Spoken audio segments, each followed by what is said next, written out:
What's up, ladies and gentlemen of YouTube? Boogie290 coming at you live once again through the power of the internet. And previously we talked about Sony deciding they were going to back out of E3 this year in favor of doing some more direct-to-consumer marketing. And this happened yesterday, and you may not even be aware that it happened because it was not that heavily published or heavily publicized. It was called the State of Play, and I want to talk about that today.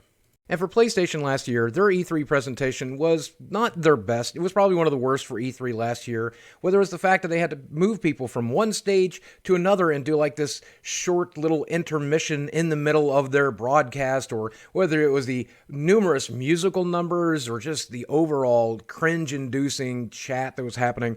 E3 last year for PlayStation was just not very good, so I can see why they wouldn't want to repeat that. So when they announced their version of a Nintendo Direct, they were calling the State of Play and saying that it would appear on March 25th, 2019, a lot of us were kind of excited because this would be a much better way to do this kind of thing, but a lot of us were also very concerned because the folks over at PlayStation have shown, well, they're not quite as good as Nintendo at making this type of content. And here's the thing with the Nintendo Directs. Sometimes they are hit, sometimes they're missed, sometimes they're great, sometimes they're miserable.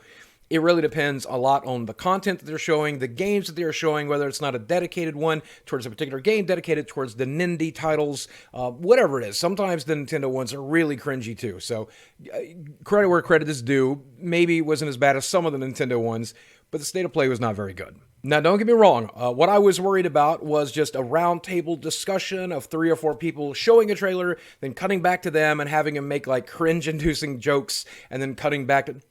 Oh, wow, my formula. I was basically afraid they were going to do what I'm doing in this video right now. Fortunately, that's not what they did. They went with a much more professional version of it, and I'm grateful for that. And when it came to the overall presentation style, I guess this is just fine. It definitely played like a giant advertisement, which is what it is. When Nintendo does these, it doesn't always feel like a giant advertisement because it does feel like a little more fan servicey and a little more fun and a little more, I don't know, interesting. This was just basically a collection of trailers with some launch dates, and I think that might be the biggest issue here, is that it just came across as one big advertisement. And that's the thing, since Nintendo has been doing these directs, they tend to involve some real celebrities at the companies. Miyamoto sometimes, Iwata was even in one, Reggie has been in several. When they do these Nintendo directs, they tend to pull out the big guns, unless it's one of the smaller ones, and I really feel like that's what PlayStation needed here. The problem is, other than like Sid Schumann, who does PlayStation really have as a recognizable person? And I mentioned Sid Schumann, but here's the thing. I know Sid. You guys may not even know who Sid Schumann is. And so who does PlayStation go with when it comes to that kind of thing? They could go with a real celebrity, but then that's much more expensive.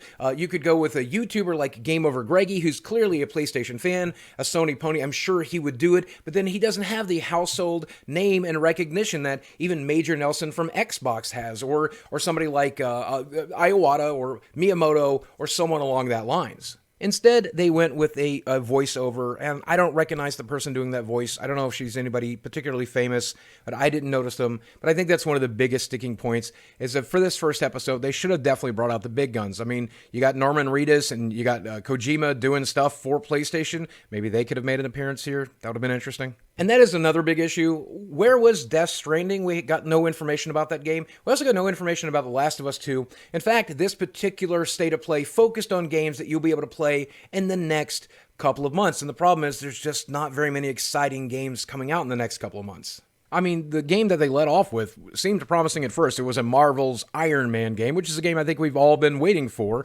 But here we are. It's actually a VR experience. And it does look like more of a game than an experience. But then again, it is in PlayStation VR. And not a lot of people care about or own VR. So it's really weird that this is what you lead the thing off with. In fact, check YouTube, because a lot of people co-live-streamed the State of Play, and you can see some reaction videos to people reacting to that game, and the disappointment on their face is pretty much hilarious. Damn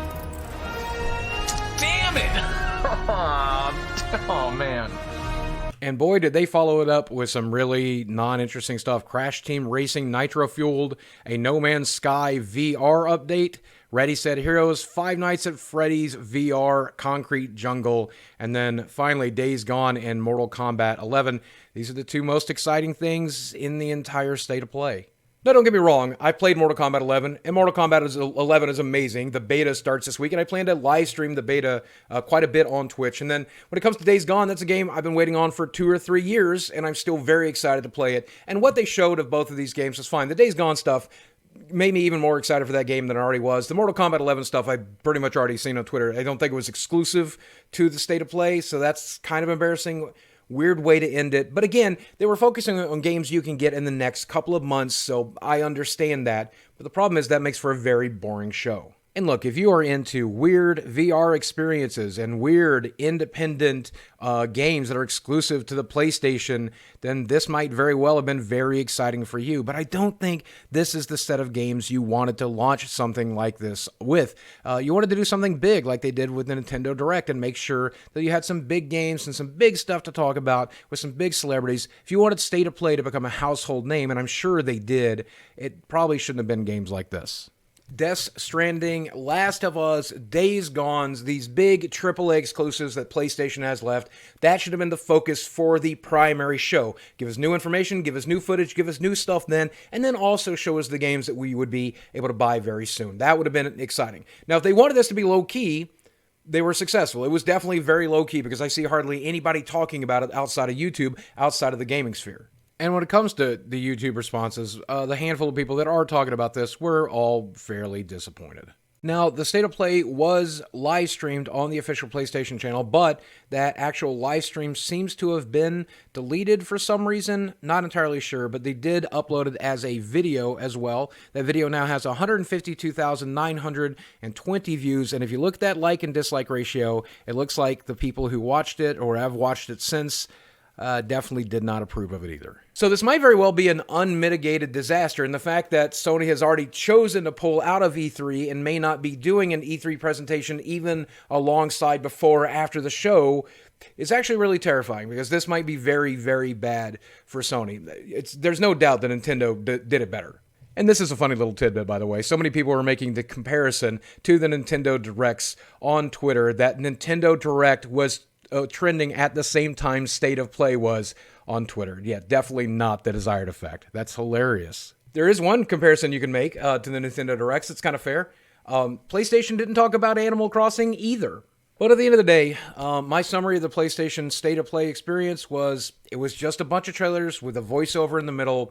Nothing to give me a reason to go out and watch it. Nothing to get excited about. Nothing cool. No Reggie Fils-Aimé level of clout that could have been there. No celebrities, no fun, no weird stuff. It was just a bunch of trailers that I could watch on YouTube eventually anyway.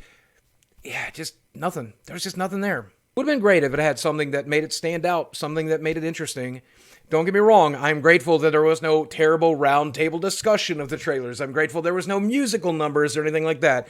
I'm grateful that it was just a bunch of trailers, because PlayStation could have done worse, but they could have definitely done better. Now, to their credit, this was the premiere episode, which was very important because you only get one chance to make a first impression, but it could probably get a lot better from here. This team is probably new at what they were doing. They probably were just trying to guesswork and try to make everything work. They were limited in the number of games that they could talk about and what they should talk about. Maybe this was meant to be low-key, and it's just going to get better as it goes. Not everybody's first video is very good, right? How you doing, young lady? The feeling that you're giving really driving me crazy. But now that's just one man's opinion, and I know that I could be wrong, and I quite often am. So let me know if I am right or wrong in that comment section down below. While you're down there, hit that like button or the dislike button if you prefer, and hit subscribe if you haven't. If you've already hit subscribe, hit that notification bell, because if you're one of the first people in the first hour to watch a video when it goes live, you can really guarantee the success of that video for that YouTuber, and it makes a huge difference if you do. Guys, as always, I appreciate it. Thanks for watching. I love you very much. I'll speak with you again soon. And let me know, did you watch the State of Play? Because for a lot of people, I bet my video about it is the first time they heard anything about it at all. PlayStation. Good luck.